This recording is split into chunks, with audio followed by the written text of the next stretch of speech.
거센 태풍, 비바람에 이 그림에서 보듯이 사과가 90% 이상이 떨어졌습니다. 낙과됐습니다. 큰일 났다. 이거 어떻게 쓰면 좋겠는가? 그런데 한 농부가 기발한 아이디어를 냈습니다. 이 사과는 거센 태풍과 비바람에 끝까지 매달려 있던 사과다. 이건 수험생이 먹으면 틀림없이 합격한다. 그래서 수험생 사과로 30배를 더 받고 팔았는데 없어서 못 팔았다고 합니다. 그러니까 10%만 남은 것을 30배 주고 팔았으니 이 얼마나 수익이 많았겠습니까? 즉 우리가 여기서 레슨이 있죠. 여기 한번 테스트를 해보겠습니다. 무슨 말인지 알겠다 하시는 분이 있으실 거고, 뭐라 하는지 통 못 알아먹겠다 하신 분이 계실 건데요. 자기의 귀 건강 나이를 테스트할 수 있는 기준이 될 것 같습니다. 저희 부부도 벌써 가끔 텔레비전을 보면서랑 방금 뭐라고 그래? 또는 뭐 드라마 대사하는 가운데 뭐라고 했는데? 하면서 못 알아듣기도 하고, 또는 알아들은 것도 금방 잊어버리기도 하고, 그런데 나이라는 게 들어가긴 하구나, 그런 생각을 합니다. 좋은 영상으로 보여드렸으면 좋겠습니다만은, 제가 보통 재생이 굉장히 어려운 어떤 그런 CD의 거가 하도 안 돼서 제가 그걸 틀어놓고 다시 이제 핸드폰 카메라로 동영상을 찍어서 뭐 이렇게 올려봤더니 좀 알아듣기가 쉽진 않네요. 자, 대강 감을 잡았듯이 그 광고계의 유명한 일화죠. 일본 아오모리현에 그 몇 해 전에 큰 태풍이 불어서 사과나무의 한 90%가 다 떨어져 버렸다는 겁니다. 그래서 농민들이 낙심을 했죠. 한 10% 정도밖에 달려있지 않아서 이제 올해 사과 농사는 다 망했다. 이제 앞으로 어떡하냐. 그때 한 농민이 제안을 했다는 것입니다. 자, 이거를 좀 판촉의 계기로 삼읍시다. 이 사과는 그 모진 비바람에도 끝까지 떨어지지 않고 버틴 바로 그 사과입니다. 해서 그 10% 남은 사과를 30배 값으로 팔았다는 거죠. 그래서 만일 그 전에 1,000원이라면 3만 원에 팔았는데 없어서 못 팔 정도로 완전 동이 났다 하는 것이 이제 실제 일화이기 때문에 어떤 상황 자체가 문제가 아니라 그것에 대해서 어떻게 대처를 하느냐, 어떤 조처가 필요한가 하는 것에서 이 아오모리현의 사과 이야기는 그 비즈니스계에 자주 등장하는 이야기고, 그 뒤로 우리나라에도 뭐 합격 사과 이렇게 해서 또는 그 글자를 붙여서 거기에만 햇볕이 덜 들어가게 해서 글자에 스티커로 합격 써지는 그런 사과도 나오고, 많이 이제 이 아오모리현의 사과 이후로 많이 나오게 됩니다. 뭐 저는 이것을 보면서 우리의 삶도 마찬가지지 그런 생각이 들었습니다.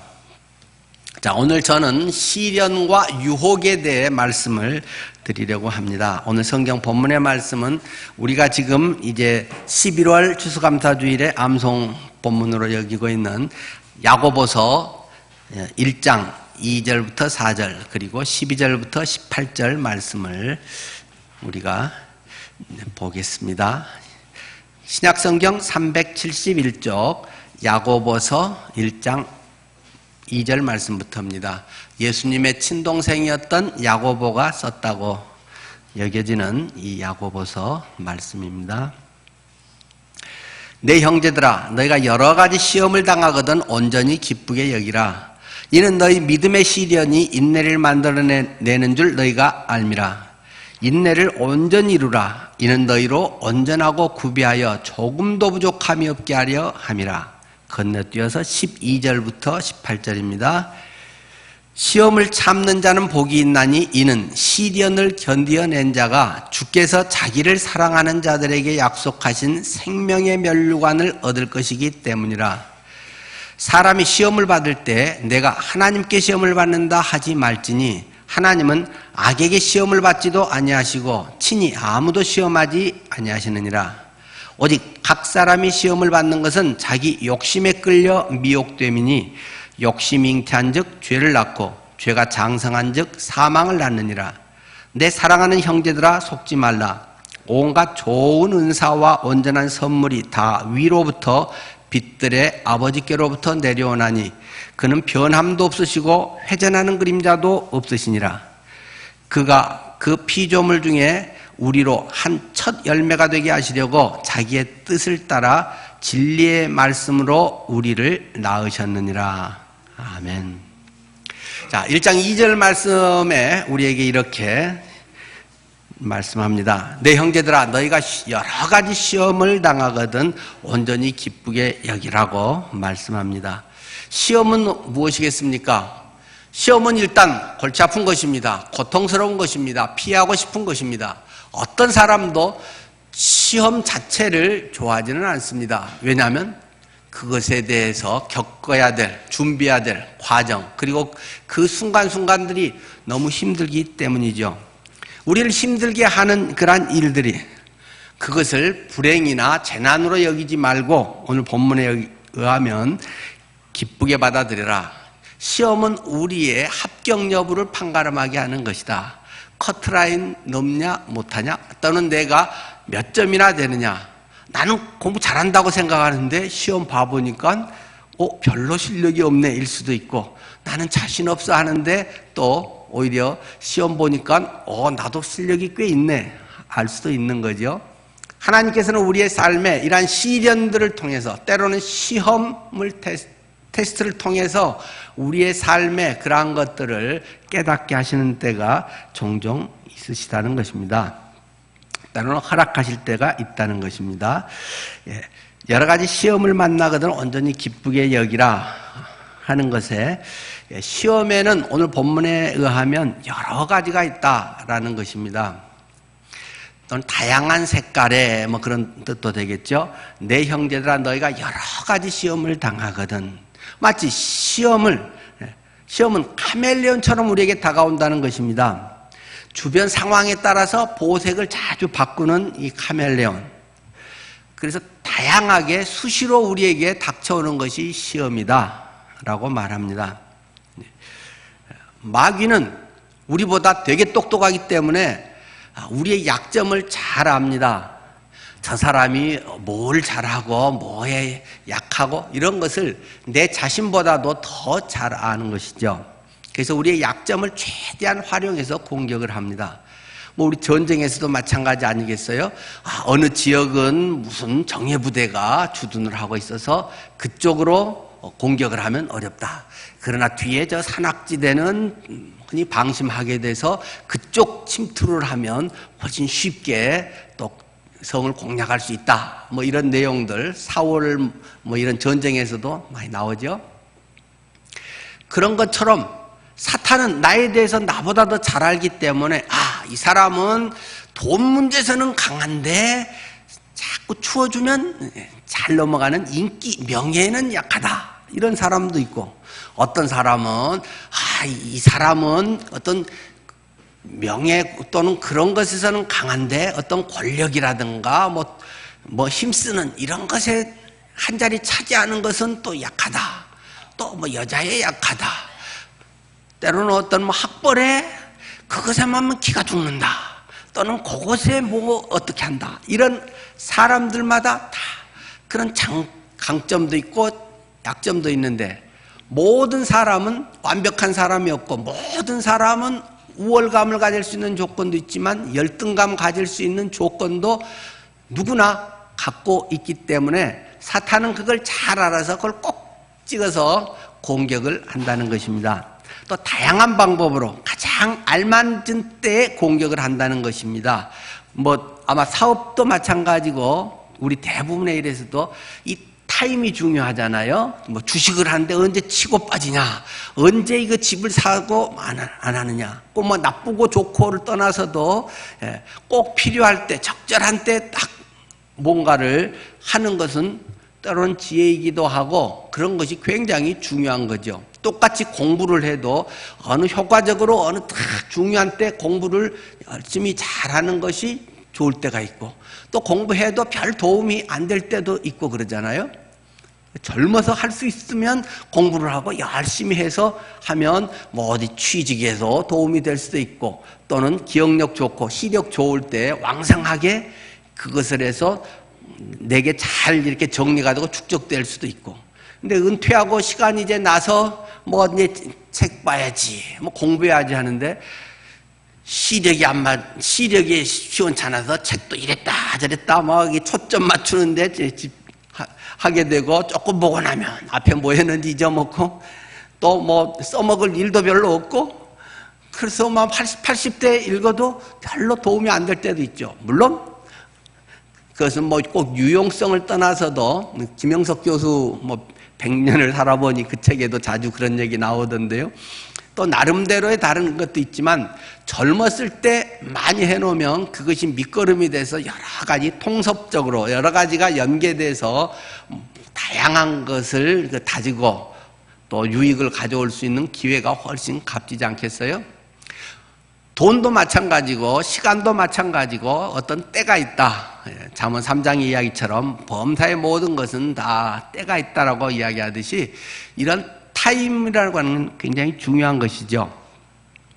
그래서 사탄은 저 사람이 언제 잘 넘어가는가 하는 걸 꿰고 있다는 것입니다. 그렇기 때문에 평소에 믿음에 든든하고 의연했던 사람이 어떤 약해졌을 때 살짝 찌르면 누가 서운한 소리 한마디만 해도 확 무너져 버릴 그런 때들이 있다는 것이죠. 그러니까 그런 것을 항상 대비를 하고 그런 것에 대한 이 철벽 수비를 해야 할 필요가 있다는 것입니다. 유혹이라고 하는 것은 누구라도 받을 수 있다고 성경은 강조합니다. 나는 믿음이 좋기 때문에 유혹 자체가 없어. 그런 것 없다는 것입니다. 예수님도 유혹을 받았다. 한두 번 받은 게 아니라 적어도 3번 이상을 받았다. 모든 인간은 성숙, 미성숙, 뭐 지금 성령 충만한 상태, 아닌 상태, 그것을 떠나서 항상 유혹이라든가 이러한 어려움에는 수시로 닥쳐올 수가 있다는 것을 기억해야 됩니다. 우리의 시험의 원인은 무엇이겠습니까? 우리가 왜 그런 유혹에 넘어가겠습니까? 성경에는 뭐 여러 가지 이야기를 하지만 오늘 본문에서 우선 말하는 것은 자기 욕심 때문이라고 말하고 있습니다. 왜 유혹에 넘어가는가? 왜 그런 고난의 어려움을 당하게 되는가? 이제 이 부분에 대해서 아이들에게는 조금 설명이 어려운, 오랜만에 막 헬라어 아는 척 하면서 제가 원어를 막 설명해야 되기 때문에 그건 이따 2부 설교 때 하기로 하고, 1부 때 그냥 간단하게 결론은 쉽게만 이야기하면, 오늘 본문에서처럼 자기 욕심 때문이라는 것입니다. 대부분의 많은 멸망으로 가는 그러한 문제들은 욕심이 우리 속에 자리 잡고 그것에서 어떤 정상적인 합법적인 이런 과정들을 때로는 뛰어넘으려고 할 때 그러한 유혹에 넘어가기가 쉽다는 것입니다. 1장 14절 본문이었죠. 오직 각 사람이 시험을 받는 것은 자기 유혹에 끌려 미혹됨이니. 자기 유혹에 끌려 미혹되기 때문에 그런 욕심 때문에 그런 시험에 넘어질 가능성이 있다. 또 요한일서 2장 15, 16절도 여러분은 잘 기억하시죠? 이 세상이나 세상에 있는 것들을 사랑하지 마라. 누구든지 세상을 사랑하면 아버지의 사랑이 그 안에 있지 아니하니. 이는 세상에 있는 모든 것이 육신의 정욕과 안목의 정욕과 이 생의 자랑이니. 다 아버지께로부터 온 것이 아니요 세상으로부터 온 것이라. 우리 사람들이 하와가 그랬듯이 우리의 삶에서 이러한 부분들은 늘 본능적으로 내재되어 있는 것인데 육신의 정욕, 우리의 몸에 뭔가 땡기는 것이 자꾸 있다. 자, 편해지고 자기의 어떤 유익을 구하려고 하는 이러한 것들이 우리 속에는 있는 것이고, 안목의 정욕, 뭔가 눈에 보이는 것에 그런 것들에 대해서 와 저거 명품이야, 저거 걸친 사람은 막 귀티나 뭐 있어 보여, 뭐 이런 것들에 그런 어떤 사람의 눈을 통해, 눈의 자극을 통해서 사람들을 유혹하는 요소들은 얼마든지 많고, 요즘 같은 시대는 더 그런 패션의 시대이고 문자의 시대보다는 뭐 그림 이런 것 중심의 시대로 또는 영상의 시대로 가고 있기 때문에 얼마든지 우리에게 더 가까운 그런 것들이 더 심화되고 있는 것이죠. 또 이생의 자랑, 이 세상에서의 자랑, 내가 뭘 했고 왕년이 어떻고 우리 애가 뭐가 어떻게 되고 뭐 내가 가진 것이 얼마나 많고 내가 뭐 옛날 금송아지를 몇 마리를 키웠고 막 이런 것들이 사람들 본능 속에, 우리 속에 있는 것이다. 그래서 다 이런 것들은 세상으로부터 온 것이다. 이 세상에 대한 사랑, 그런 자랑거리로 삼으려는 것이 우리를 유혹에 빠지게 한다는 것입니다. 또 마찬가지 디모데전서 6장 9절에는 부하게 되려고 하기 때문이다. 부하려 하는 자들은 시험과 올무와 여러 가지 어리석고 해로운 욕심에 떨어지나니 곧 사람으로 파멸과 멸망에 빠지게 하는 것이라. 부하려 하는 자들은 어떻게 하면 나도 좀 떼돈을 볼까, 어떻게 하면 나도 남보다 더 잘 살고 떵떵거릴까, 이러한 우리의 본능의 충동심이 자꾸 그러한 유혹에 쉽게 넘어가게 한다는 것입니다. 평상심을 잃게 하고 혹하게 되는 것이고, 나만 아는 어떤 비밀같이 생각되고, 그런 것으로 인해서 객관적으로 보면 누가 생각해도 저렇게 어떻게 넘어갈 수가 있나, 바보같이 하는데 사람들이 넘어가 버릴 수 있는 그런 요소가 우리들에게 이렇게 내재되어 있다라고 말하고 있습니다. 그렇기 때문에 우리가 시험을 당할 때 어떻게 해야 되는가, 거기에 대해서는 일단 그 두 가지로 설명할 수 있겠죠. 하나, 그 시험이 시련일 경우, 그것들은 어떤 우리를 연단케 하는 그러한 하나님이 성숙케 하는 그런 과정일 때는 인내하라, 이렇게 성경은 이야기하고 있습니다. 인내하라. 어떤 문제가 기도 뭐 며칠 했다고 단방에다 해결되고 그러면 얼마나 좋겠습니까마는, 하나님은 그럴 때도 있지만 어떨 때는 몇 달, 몇 년, 몇십 년이 지나야 그것이 응답이 되는 경우도 있지 않습니까? 그럴 때 우리에게 필요한 건 무엇입니까? 인내라고 하는 것입니다. 인내라고 하는 그 단어가 그 휘포모네라고 하는 그런 단어를 성경은 쓰고 있습니다. 헬라어의 휘포모네. 휘포라고 하는 것은 전치사에 뭐 아래에 뭐 그런 전치사에다가 모네라고 하는 단어, 모네, 머물다라고 하는 단어를 둘이 합쳐가지고 이런 합성어로 인내라고 하는 단어를 기록하고 있습니다. 어떤 아래에 머문다라는 것입니다. 뭐가 어떻게 아래에 머문다는 것입니까? 이런 시험, 고난, 어려움, 그것에 아래에 머물고 있다는 것입니다. 그런데 똑같이 머물러도 두 가지 결과가 있습니다. 어떤 사람은 이를 바닥바닥 물고 할 수 없이 그냥 힘이 약하니까 그렇게 견디고만 있는 사람도 있습니다. 남을 비난하면서 그 사람 때문에 내가 이렇게 됐고 누가 안 도와줘서 그렇고 남을 계속 원망하고 비난하는 이런 것으로 하는 사람도 있긴 있죠. 그런데 성경은 그런 것은 별 유익이 안 된다. 아래에 머문데 어떻게 머무느냐? 적극적이고 믿음으로 기대하며 감사하면서 머문다는 것입니다. 혹시 여러분들은 자녀를 키울 때, 특히 아빠들은 자녀들이 막 3살, 4살 또는 초등학교 다닐 때 아빠의 힘 자랑을 해보신 적이 있습니까? 자, 아빠 힘 세다, 힘 세지 하고 아빠 알통 있다 막 이렇게 하는데 아이들이 아빠 팔에 매달릴 때가 있잖아요. 박동일님 있죠? 예. 1톤, 0.1톤이 넘는 우리 박동일 집사님에게 아마 많이 할 것 같아요.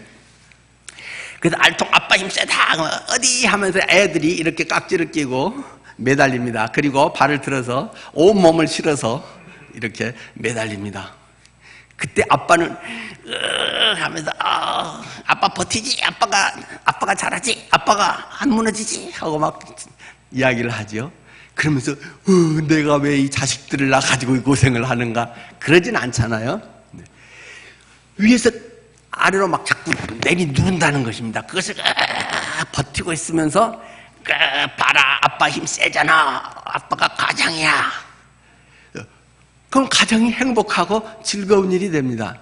그렇게 인내하는 것, 적극적이고 소망 가운데 온전히 기쁘게 여기면서 하는 것, 그것이 성경이 너희가 인내를 온전히 이루라 하면서 그렇게 할 때 성숙의 삶을 성숙하게 된다고 우리에게 제시를 하고 있습니다. 시험은 누구에게나 여러 가지 방식으로 수시로 다가올 수 있다. 그러나 우리가 인내하면서 하나님을 온전히 의지하고 나아갈 때 주님께서 오히려 그것이 성숙의 하나님의 놀라운 믿음의 사람으로 빚어가는 과정이 되게 하신다는 사실을 말씀하고 있습니다. 아이고, 우리 유성 형제가 박수를 쳤어요. 유성 형제 찬양하여 막 춤도 추고 얼마나 좋아하는지 참 하나님께서 그런 마음을 너무나도 기뻐하시겠다 생각되고, 다윗이 성궤가 들어올 때 춤추는 것처럼 우리 유성 형제 그런 마음을 볼 수 있습니다.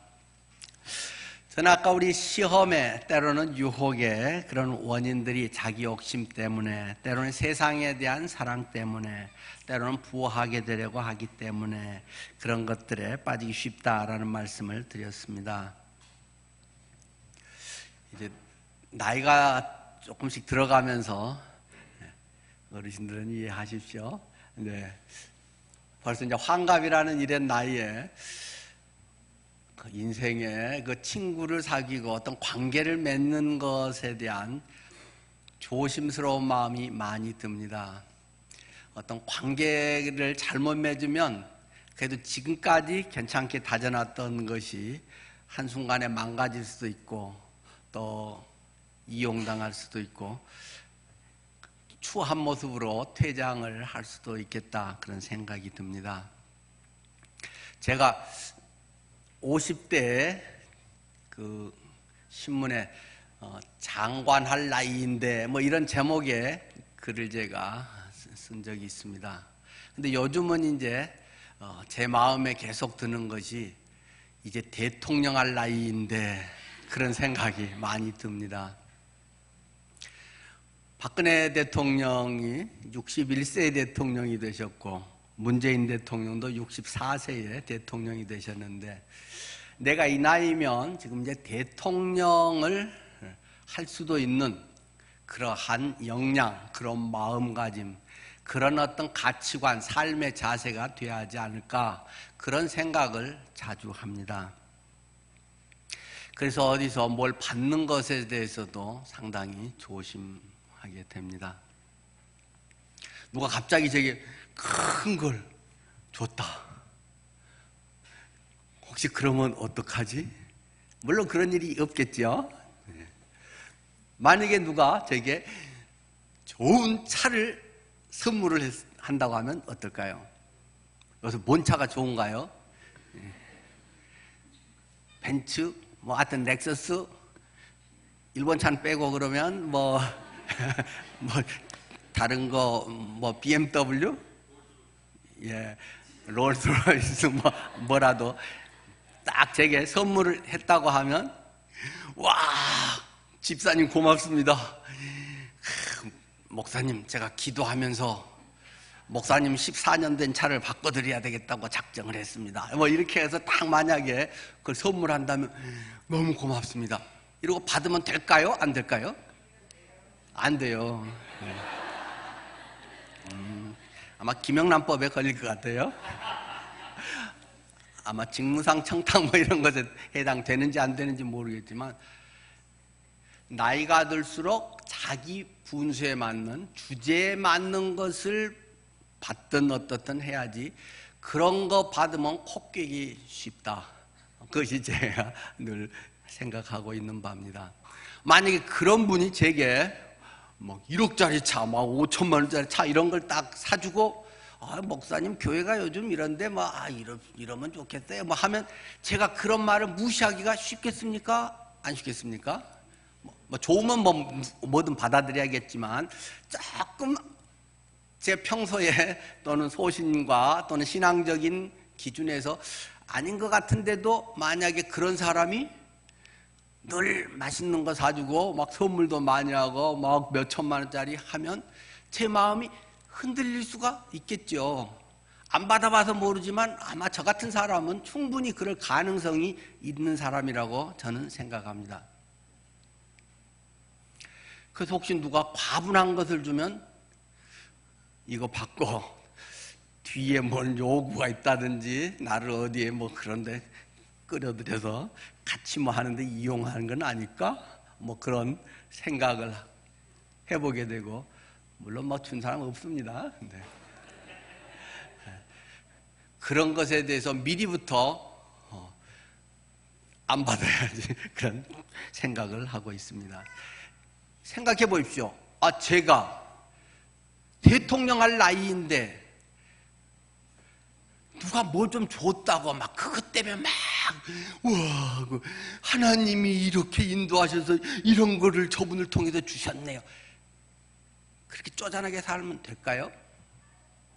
가만히 생각해 보니까 막 세계를 움직이는 이재용이는 저보다 한참 밑에 동생인데, SK를 하는 뭐 최 누구도 막 한참 밑에 동생들인데, 이 사람들은 막 몇 조씩을 쭈물떡거리고 그러는데, 만약 어떤 사람이 목사님 교회 건축을 하셔야죠, 제가 1,000억을 내겠습니다. 그래서 막 1,000억을 하면 와 좋아 죽겠네, 막 하나님이 믿음의 사람을 보내셔서 우리 교회에 이걸 했다고 막 그래갖고 막 좋아가지고 막 그런 쫄짱부가 목사가 그러면 되겠습니까?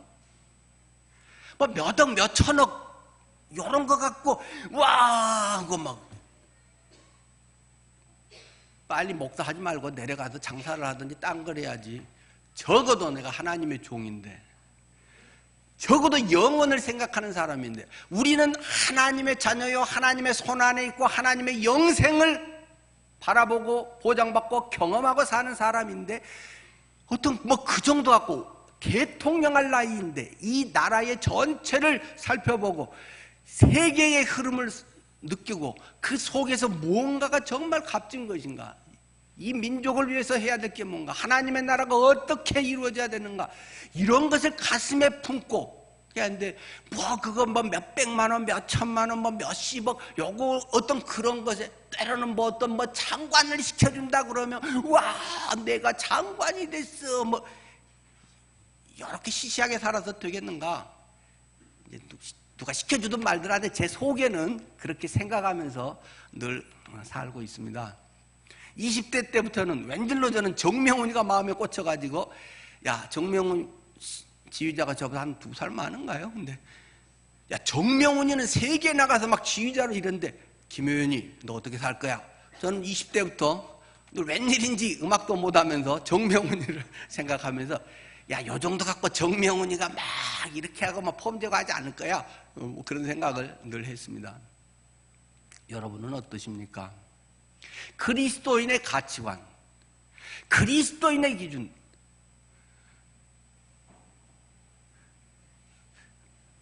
근데 여러분 그 사과도 주고 그러면 전 잘 받습니다.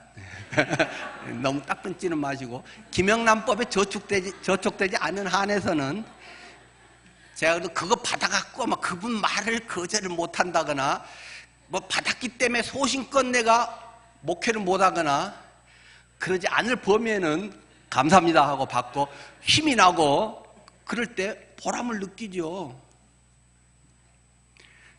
그러나 적어도 내가 하나님의 종으로서의 하나님의 어떤 소신, 이거는 그래도 뭐 절대 진리에 대한 것도 있고 그건 상대적인 것도 있겠습니다만은, 그런데 어떤 그런 외부적인 뭔가가 있기 때문에 뭐 내가 조금 더 끌리고, 적어도 그렇게는 살지 말자, 그러나 목사는 하지 말자, 적어도 그렇고 35년을 살아왔기 때문에 이제 뭐 아무리 길어도 10년 또 내일 일을 알지 못하기 때문에 언제 모든 것을 주님 앞에 내려놓고 가야 될지 모르고 그런 것들을 정리하면서 다져가야 되는 그런 나이에 그럼 뭘 조금 더 바라고 뭐가 많아지고 뭐가 우리 교인이 어떻게 되고 김효연 목사님 뭐 총회장 하세요 뭐 어쩌고 해서 제가 총회장 같은 거 하면서 와 하고 막 포옹 적 있습니까?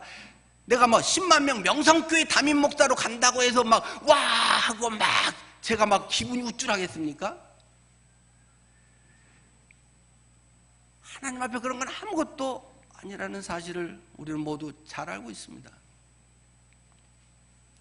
인기든 명예든 학벌이든 돈이든 건강이든 다른 어떤 것도 하나님 앞에서 내세울 것이 없고 자랑할 것이 없고 혹시라도 그런 것이 주어진다면 하나님의 은혜일 뿐이고 그것을 통해서 주의 복음의 진보가 된다면 그것을 위해서 최선을 다해서 하는 것뿐이고 주님이 오라고 할 때 내려놓으라고 하면 내려놓고 오라고 하면 가는 것이 하나님의 사람들의 모습이지 뭐 그것이 뭘 나를 대단하게 해주는 그런 것이겠습니까?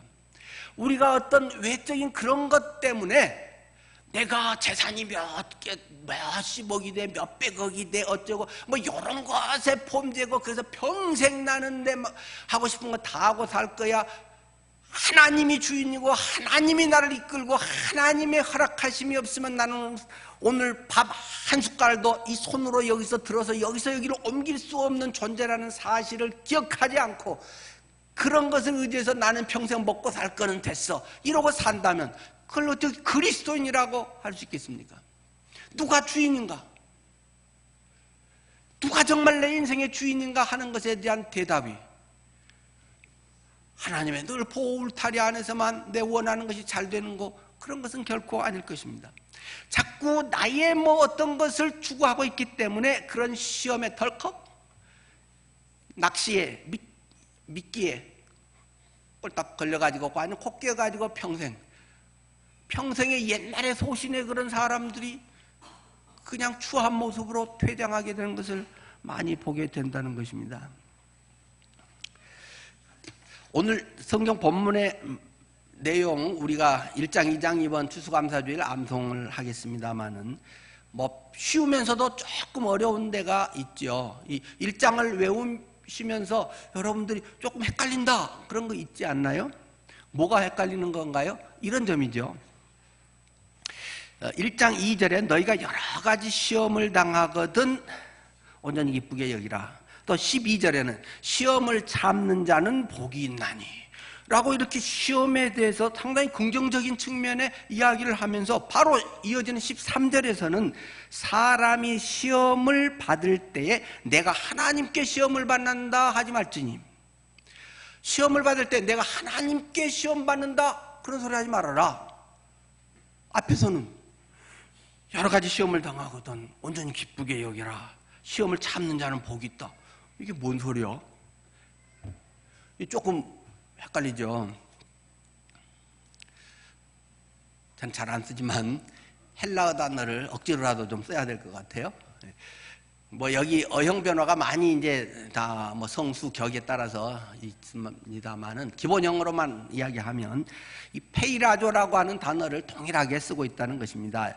이 1장 2절에도 너희가 여러 가지 페이라조를 당하거든 1장 12절에도 페이라조를 참는 자는 복이 있나니 13절에도 사람이 페이라조를 받을 때에 내가 하나님께 시험을 받는다고 하지 말라 이렇게 이야기를 합니다. 근데 페이라조라고 하는 단어가 시련하다, 인내하다, 뭐 시험, 테스트하다 만 있는 게 아니라 유혹하다 이런 의미도 있습니다. 헬라어 그냥 일반 사전에 보면 다 있는 것입니다. 그러니까 어떻게 보면 두 개가 상당히 조금 상반된 내용인데 똑같은 단어 안에가 그렇게 들어있는 거죠.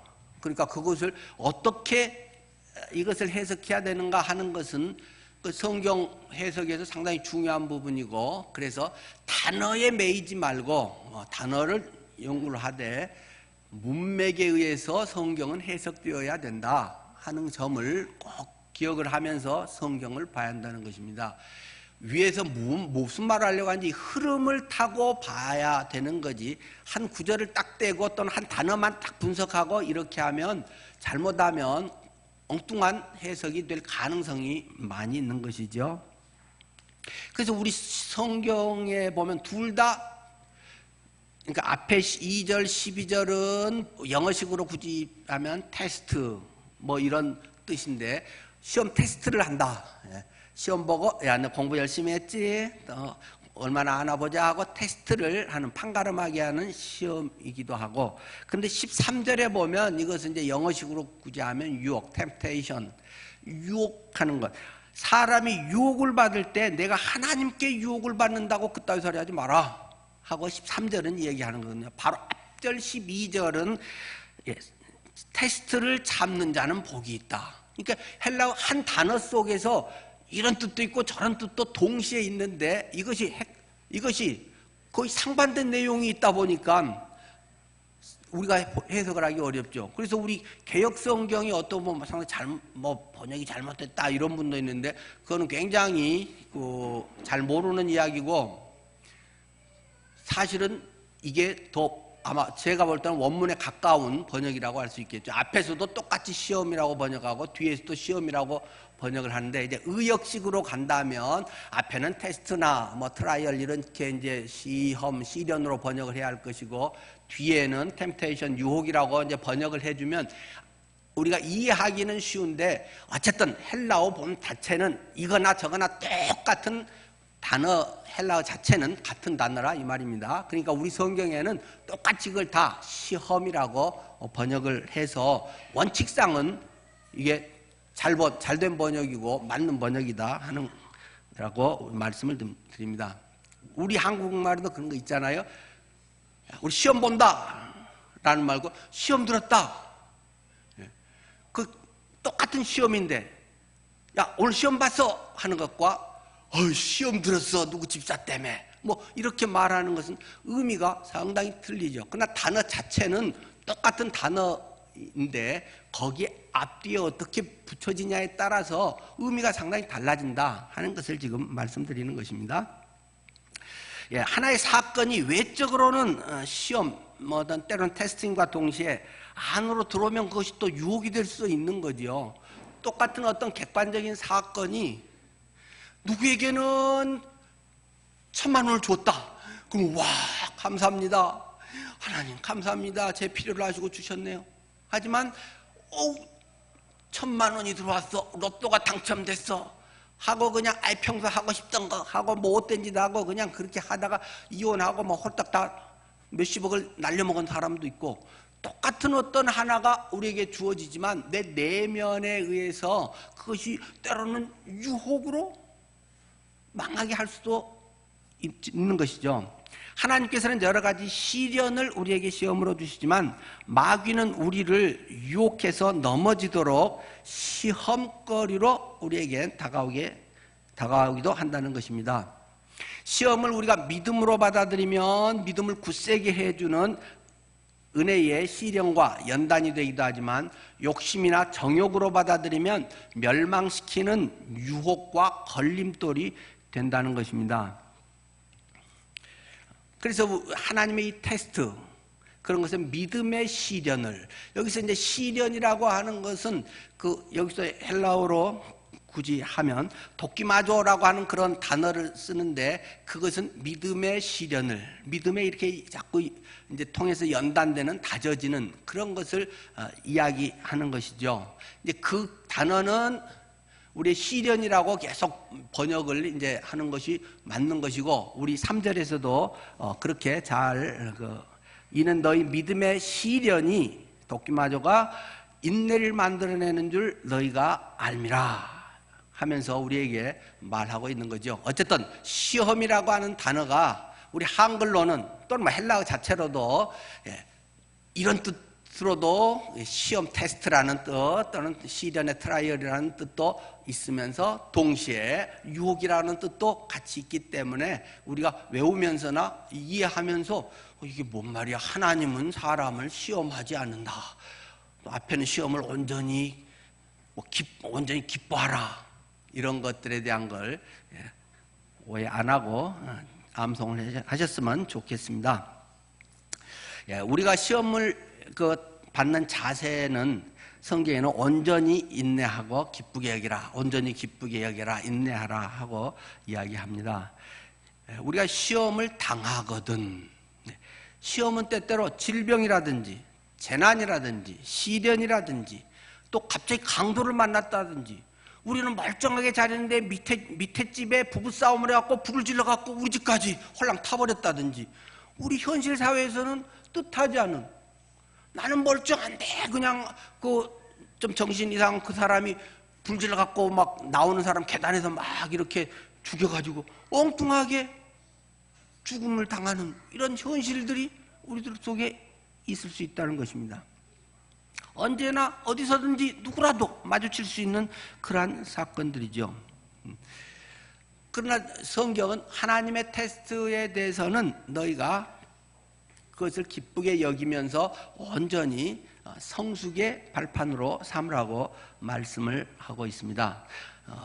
우리가 시험을 이기기 위한 해결책에 두 가지로 지금 정리를 해서 본다면, 시험은 하나님의 은혜로 말미암아 시련을 통해서 믿음의 연단을 위해 주어지며 결과는 영생이다. 그러나 유혹은 우리들의 욕망을 통해서 실족해버리도록 마귀가 주고 결과는 멸망이다라는 것입니다. 그래서 이런 시련, 때로는 테스트, 시험은 인내하라. 아까 팔로 이렇게 해서 매달릴 때 하고 이렇게 인내하는 것이 필요하다. 그러면 생명의 멸관을 얻게 된다. 유혹의 경우는 물리쳐라. 싹 잘라버리고 아예 가까이 하지 않게 돼야 된다는 것입니다. 돈이 유혹해 옵니다. 이성이 유혹해 옵니다. 손만 잡고 있으면 되지 뭐. 손 잡은 거 죄야? 교제하는 거지. 옷만 벗으면 괜찮지 뭐. 옷만 벗으면 뭐 여름에도 벗을 수 있는 거지. 나는 잘 이길 거야 하고 만약에 나는 어디까지도 죄 안 짓고 할 수 있는가, 그렇게 만약에 자기를 그렇게 자꾸 하나하나 껍질을 벗기 시작하면 결국 한순간에 한 방에 가는 수가 있다.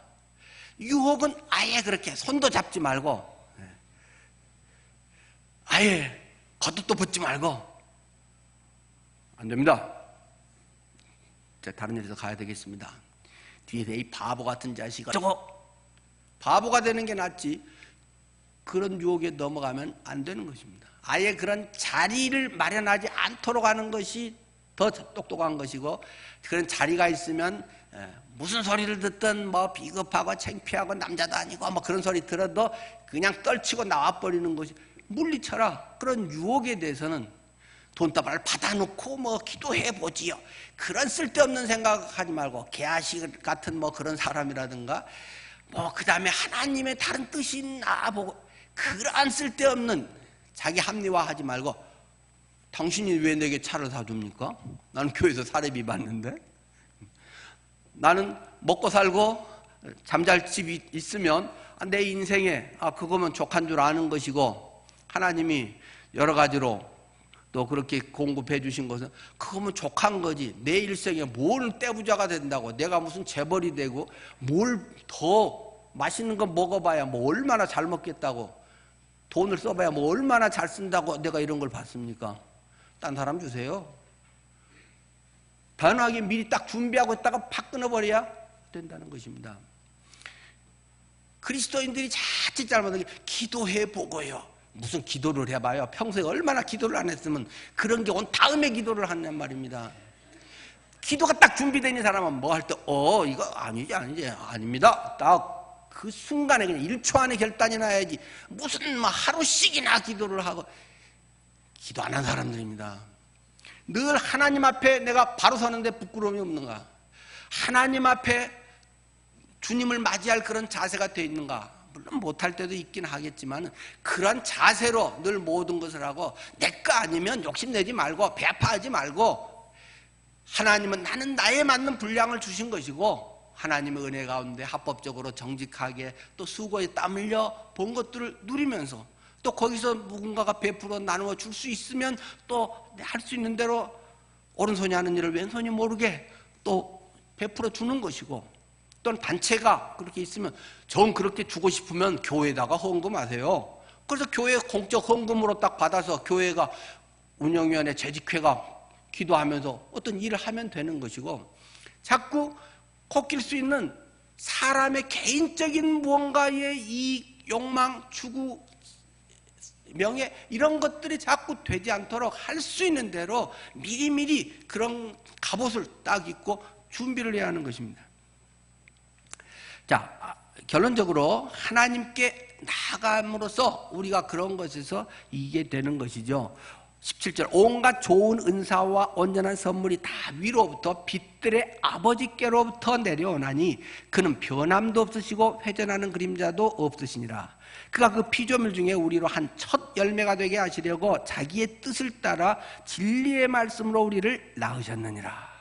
우리의 죄와 죽음의 모든 원인은 우리의 자신에게 있다는 것입니다.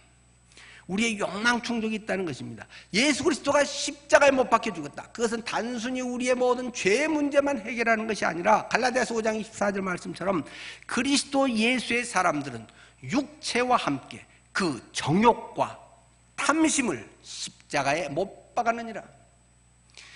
내 것 아닌 건 절대 가지려고 하면 안 됩니다. 분수에 넘는 거를 자꾸 하나님이 복덩어리를 주시나 보다, 그런 쓸데없는 생각하지 말고 심은 만큼 거두려고 하는 것이 그리스도인의 정직한 자세입니다. 물론 하나님은 특별할 때 내가 심는 것 이상에 주시는 은혜의 하나님심을 우리는 믿습니다.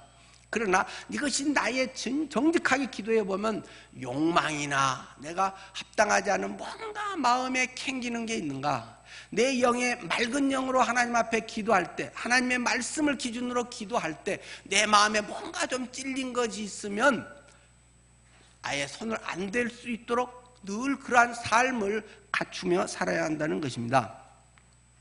온갖 좋은 은사와 온전한 선물은 다 빛들의 하나님께로부터 오는 것이다. 그래서 그런 것들은 그리스도의 십자가에 완전히 묻어버리고 부활의 주님의 부활의 역사가 내 속에 나타나도록 해야 한다는 것입니다. 세상은 변화무쌍하다는 것입니다. 굉장히 그 불교 용어에 많은 사람들에게 감동을 주는 용어가 사자성어로 재행무상이라는 단어입니다. 철학적으로도 굉장히 깊이 있는 말이죠. 재행무상이다. 모든 재, 행할 행, 없을 무, 항상상. 모든 움직이는 것은, 모든 세상인 것은 무상하다라는 것입니다. 인생이 무상하구나. 뭐가 무상입니까? 일정하지 않다는 것입니다. 생로병사라는 것입니다. 젊어서 뭔가 다 할 수 있는데 늙으니까 내 몸 하나 가누기도 어렵다는 것입니다. 내 마음대로 할 수 없다는 것입니다. 일정한 상이 딱 있어 김효연 그러면 항상 그것이 유지되는 것이 아니라 흰머리도 나고 힘도 없어지고 뭐 여러 가지, 그냥 막 눈이 침침해갖고 성경도 막 틀리게 읽을 때도 있고 막 그런다는 것입니다. 항상 일정하지 않다. 없을 무자. 모든 것은 다 변화한다는 말입니다. 산도 맨날 있는 것 같지만은 산도 10만 년 지나고 100만 년 지나면 그것이 자꾸 깎여가지고 평지가 되기도 하고 바다가 되기도 하고 융기가 돼가지고 뭐 바다가 산이 되기도 하고, 이 모든 것이 10년, 20년으로 보면 안 변한 것 같은데 1000년, 만년으로 보면 모든 이 만물은 변한다는 것입니다. 그러나 딱 하나 안 변하는 것이 있다. 오늘 성경이 뭐라고 합니까? 하나님만은 변하지 않는다.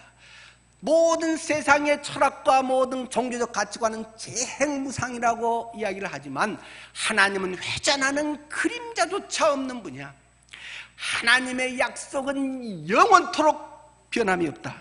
하나님께서는 우리에게 변함도 없으시고 회전하는 그림자도 없으시는 그 하나님만을 의지하라. 하나님 안에 유혹이나 모든 우리의 시험이 넉넉히 이길 수 있는 온전한 좋은 은사, 온전한 선물은 다 빛들의 아버지 하나님께로부터 내려오는 것이다. 딴 데 끼웃거리고 딴 거 뭐 줄 잘 서가지고 하고 뭐 어떻게 해서 뭐 덕을 보고 갑자기 뭔 횡재를 하고 그런 생각하지 말고 하나님 앞에 똑바로 살아라. 하나님은 은혜 가운데 있으면 하나님이 내게 꼭 맞는 대로 나를 인도하신 것이고 그것을 자족한 줄 알고 감사함으로 하루하루가 최고의 선물이고 하루하루가 기적이다. 하루하루 속에 뭐 특별한 거를 자꾸 하려고 하지 말고 남하고 이야기할 수 있고 밥 숟가락 떠서 내 입에 넣을 수 있고 오늘 먹을 밥 식량이 있고 사랑하는 가족과 인사할 수 있고 이러한 소박한 것이 얼마나 큰 하나님의 은혜인가를 발견의 감으로 말미암아 다른 모든 것에서 뜬구름 같은 자꾸 허황된 것들에 오늘 넘치는 은혜를 감사하지 못하고 그것들이 안 이루어지니까 또 혹시 있는데도 없어질까 봐 불안해하고 내가 평가를 잘 못 받는 것 같아서 서운하고 이런 쓸데없는 생각들을 버리고 주님 안에서 오늘의 나를 진실하게 회전하는 그림자도 없어